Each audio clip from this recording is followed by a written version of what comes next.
Hello dear students, good evening. তোমাদের সকলকে স্বাগতম আবার সাকসেস বাস ইউটিউব চ্যানেলে। তো যথারীতি তোমাদের সামনে পুনরায় নিয়ে হাজির হয়েছি রিজনিং এর বেশ কিছু কোশ্চেন। তো চলো এক্সাম ওরিয়েন্টেড অ্যাপ্রোচের সাহায্যে কি করে আমরা ইজিয়েস্ট ওয়েতে কোশ্চেনগুলো ডিল করতে পারি সেটাই আজকে বোঝার চেষ্টা করব। তো একদম দেরি না করে চলো শুরু করা যাক। তো ভেরি ফার্স্ট কোশ্চেন যেটা রয়েছে সেটাতে আমরা দেখতে পাচ্ছি যে এ, তারপরে বি, ডি, জি, এটা দেখার সঙ্গে সঙ্গে লেটারের বেসে এই কোশ্চেনটা সলভ করার জন্য আমার তীব্র ইচ্ছা হয়ে উঠেছে। কেন? কারণ এখানে এর প্লেস ভ্যালু 1, এখানে বি 1 জুড়েছি, বি এর প্লেস ভ্যালু 2, এখানে ডি 2 জুড়েছি, তাহলে এখানে 3 জুড়তে হবে। হ্যাঁ, ডি 4, 4 আর 3 7, তো এরপর আমাকে জুড়তে হবে 4, 7 আর 4 11। অর্থাৎ এটা শিওর হয়ে গেলাম যে এখানটাতে কে হবে। তো অপশন দেখতে পাচ্ছি যে এল দ্বারা শুরু হয়েছে একটা, এ নাম্বার, আর ডি নাম্বার শুরু হয়েছে এল দ্বারা। তো দুটো অপশন তো আমি ইজিলি কি করেছি, এলিমিনেট করেছি। তো এবার আমার সামনে রয়েছে আর দুটো অপশন। এবার যদি আমি কি করি, প্রবাবিলিটির কথা বলি, তাও আমার 50% চান্সেস কিন্তু রয়েছে কোশ্চেনটা সঠিক হবার। কিন্তু আমরা তো পুরো কোশ্চেনটাকে ডিল করব। তো যেহেতু অ্যালফাবেটের নিরিখে আমরা বোঝার চেষ্টা করছি, নেক্সট অ্যালফাবেট যেটা রয়েছে এটা এফ, কারণ এটা হচ্ছে শূন্য বা জিরো। তো এবার আমি নেক্সট অ্যালফাবেট যেটা এফ এর নিরিখে করার চেষ্টা করব। এফ থেকে এফ এ আমি গিয়েছি, এখানে এফ, এখানে এফ রয়েছে। এফ থেকে এফ এ পৌঁছেছি মানে জিরো জুড়েছি। এবার এফ থেকে এখানে জিতে গিয়েছি, কি জুড়েছি, 1 জুড়েছি, কারণ 6 এর সঙ্গে 1 জুড়লে 7 হয়।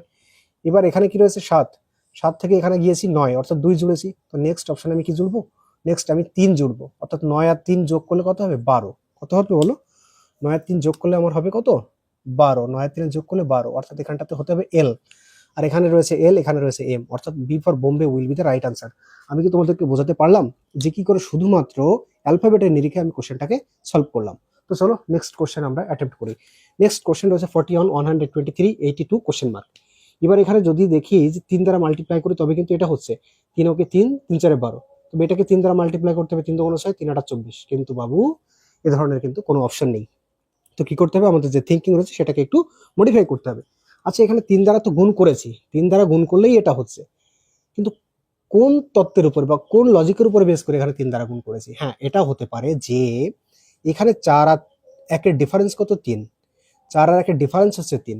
তাহলে এইখানটাতে 8 আর 6 এর ডিফারেন্স কত, 8 আর 6 এর ডিফারেন্স যেটা রয়েছে সেটা হচ্ছে 6। তো এবার আমি 6 দ্বারা গুণ করে দেখি যে সঠিক উত্তর পাওয়া যায় কিনা। 6 দোকানো 12, 2 হাতে 1, 6 8 48 আর 1 49, 492। অপশন এ তে রয়েছে 492, অর্থাৎ অপশন এ হয়ে যাবে সঠিক উত্তর। এই যে থিঙ্কিং, এই যে যে চিন্তা, এগুলো কিন্তু আমাদের প্র্যাকটিস, ডে বাই ডে প্র্যাকটিসের মধ্য দিয়ে আসবে। তো চিন্তার কোনো বিষয় নেই। যারা এখনো পর্যন্ত সেভাবে আনসার করে উঠতে পারছো না, কোশ্চেন দেখার সঙ্গে সঙ্গে ডিমোটিভেটেড হওয়ার কিছু নেই। চ্যানেলের সঙ্গে জুড়ে থাকো আর ডে বাই ডে প্র্যাকটিস করো। আশা রাখছি একদিন তোমাদেরও এইভাবেই তোমরা কোশ্চেন দেখার সঙ্গে সঙ্গে সেগুলো কি করতে পারবে, শর্ট আউট করতে পারবে। তো চলো নেক্সট কোশ্চেন কি আছে। নেক্সট কোশ্চেন বলা হয়েছে বিকেল 3:48 একটি ঘড়ির কাঁটা এবং মিনিটের কাঁটার মধ্যে কোণ কত ডিগ্রি হবে। তো এই যে যে কোশ্চেন, এটা কিন্তু আমাদের ক্লক চ্যাপ্টার থেকে আসছে। দেখো, নন ভার্বালকে যদি আমরা আলাদা রাখি তাহলে ওয়াটার ইমেজ এবং মিরর ইমেজ আলাদা চলে যাচ্ছে। তাহলে বাকি যে পোর্শনটা রয়েছে ক্লকের, সেটা কিন্তু শুধুমাত্র দুটো আর দুটো, শুধুমাত্র দুটো রুলস বা প্রিন্সিপালের উপর দাঁড়িয়ে কিন্তু পুরো চ্যাপ্টারটা রয়েছে। তো এখানে আমরা যে এক্সাম্পলটা চলেছি তার মধ্যে দিয়ে আমরা একটা রুলকে আজকে বোঝার চেষ্টা করব। এই যে কোশ্চেনটা রয়েছে, অর্থাৎ কোন কত ডিগ্রি হবে, ঘন্টার কাঁটা মিনিটের কাঁটার মধ্যে কোন কত ডিগ্রি হবে, তার জন্য আমাদেরকে একটা কি করতে হবে, ফর্মুলা বা রুলস মনে রাখতে হবে। সেটাকে আমরা কি বলি, সেটাকে আমরা বলি 30 is difference not minus 11m/2। Okay, এখানে M for minute hand, H for hour hand.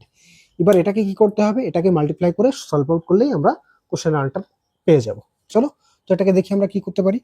এখানে 30 ইন্টু এইচ লেখা আছে, এইচ কত মানে আওয়ার হ্যান্ড, আওয়ার হ্যান্ডে আছে 3, 30 গুণ 3।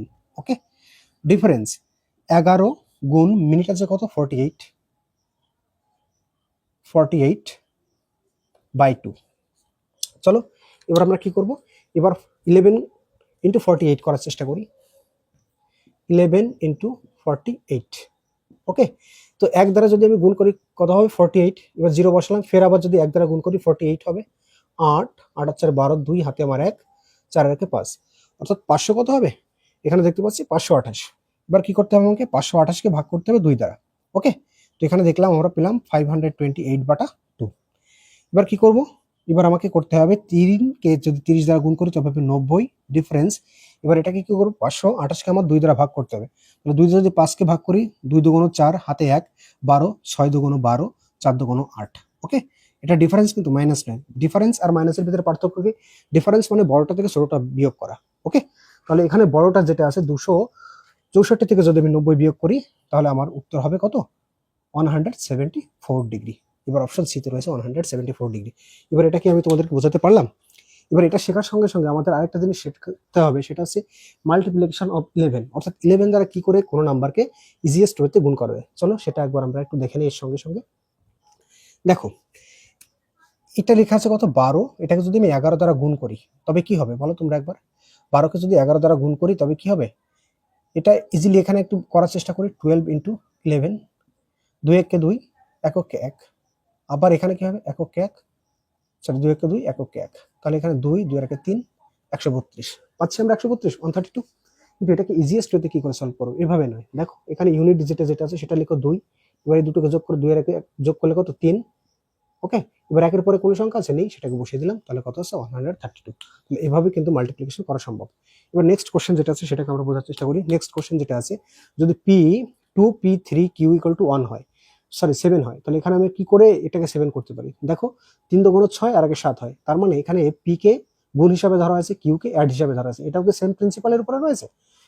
এখানে যদি আমি পি কে গুণ করি 3 4 12 আর এটাকে যদি যোগ করি 12 2 14, হ্যাঁ সেম প্রিন্সিপালের উপর রয়েছে। তাহলে পি কে আমাদের ধরতে হবে কি? পি ইকুয়াল টু হচ্ছে মাল্টিপ্লিকেশন আর কিউ ইকুয়াল টু হচ্ছে প্লাস। তাহলে 6 1 6, 6 2 8, অর্থাৎ D for Delhi will be the right answer. তো আমাদের এই যে প্রচেষ্টা, আমাদের এই ছোট্ট ছোট্ট ক্লাস যদি তোমাদের ভালো লেগে থাকে বন্ধুদের মাঝে শেয়ার করবে, এই অনুরোধটা রইল। আর আমি সবসময় তোমাদের সময়ের গুরুত্ব দিয়ে থাকি, তার জন্য আমাদের সেশন যে খুব লেন্দি হয় তা কিন্তু নয়। খুব ছোট ছোট যে সেশন, সেই মধ্য দিয়ে আমরা ম্যাক্সিমাম আউটপুট কিন্তু বের করে নেওয়ার চেষ্টা করি। তো নেক্সট কোশ্চেনটাকে আমরা ডিল করার চেষ্টা করবো। নেক্সট কোশ্চেনটা হচ্ছে, কোন সাইন দুটোকে ইন্টারচেঞ্জের মধ্য দিয়ে এই যে ইকুয়েশন আছে সেটাকে আমরা কি করতে পারি? কারেক্ট করতে পারি। তো এখানে দেখো প্লাস আর ডিভিশনকে চেঞ্জ করা আছে। আচ্ছা, প্লাস এখানে, ডিভিশন এখানে। যদি আমি এখানে ডিভিশন করি 24 কে কি 17 দ্বারা ডিভিশন করা সম্ভব হচ্ছে? এটা কি ফুললি ডিভিজিবল হচ্ছে? না, ফুললি ডিভিজিবল তো হচ্ছে না। যদি না হয়ে থাকে তো নেক্সট ট্রাই করব। যদি এটা ডিভিজিবল হয়ে যেত তো এই অ্যাপ্রোচটা লাগাতাম, যেহেতু হচ্ছে না তো এটাকে ট্রাই করব। তো চলো, ইনটু আর মাইনাসকে চেঞ্জ করতে হবে। এখানে রয়েছে কি?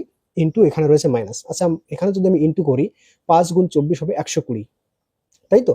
আর 120 এখানে হবে মাইনাস। 16কে যদি 4 দিয়ে ভাগ করি তবে কত হবে? 4। আর 17 থেকে 4 গেলে কত হবে? 12। সরি, 17 থেকে 4 গেলে 13। তাহলে 120 আর 13 133। ওকে, ক্লিয়ার হয়ে গেল? তাহলে আমাকে এখানে বি অপশনটা কারেক্ট হচ্ছে। তাহলে আমাকে এখানে চেঞ্জ করতে, সেখানে মাল্টিপ্লাই হয়ে যাচ্ছে, আর এখানে যেটা রয়েছে মাল্টিপ্লাই সেটা হয়ে যাচ্ছে মাইনাস। তাহলে কি হচ্ছে? 5 গুণ 24, এটা করলে হচ্ছে 120, তাই না? আর এখানে এই 16কে 4 দিয়ে ভাগ করি তবে হবে 4। তাহলে 120 আর 17, 137, 137 থেকে 4 গেলে 133, অর্থাৎ B for Bombay will be the right answer. Next question কি আছে? মহাকাশ অভিযানে কি মহাকাশচারীদের স্থানে রোবটদের পাঠানো উচিত? যুক্তি: 1 নম্বর বলছে হ্যাঁ, এটিতে মানুষের মূল্যবান জীবন রক্ষা পাবে। 2 নম্বর বলছে না, এটি মহাকাশ অভিযান আরো ব্যয়বহুল করে তুলবে। দেখো, মহাকাশ অভিযান সবসময় ব্যয়বহুল। সেখানে যদি একটা দুটো রোবটের ইস্তেমাল করা হয় তবে যে তার ব্যয়বহুল অনেক বেড়ে যাবে তা কিন্তু নয়। আমরা জানি যখন কোনো একটা মহাকাশ গবেষণা করা হয় সেখানে প্রচুর পরিমাণে ইনভেস্টমেন্ট হয়। তো দুটো রোবটের জন্য খরচ যে অত্যাধিক বেড়ে যাবে তা আমি কখনোই বলতে পারি না। তো 2 নম্বর যে যুক্তি রয়েছে সেটা যে সঠিক হবে না এটুকু কিন্তু ক্লিয়ার।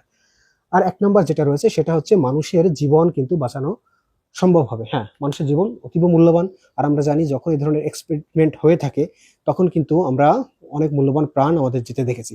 সো অপশন যেটা এ রয়েছে সেটা কিন্তু অনেক বেশি বলিষ্ঠ, অর্থাৎ অপশন এর সঙ্গে যাওয়ার চেষ্টা করবো। তো সঠিক উত্তর হবে হ্যাঁ, এটি মানুষের মূল্যবান জীবন রক্ষা পাবে। তো এই ছিল আজকে আমাদের ছোট্ট ক্লাস। এটা যদি সত্যি তোমাদের ভালো লেগে থাকে তো এটাকে শেয়ার করবে, এই অনুরোধ রইল। ধন্যবাদ, দেখা হবে নেক্সট কোনো সেশনে। All the best.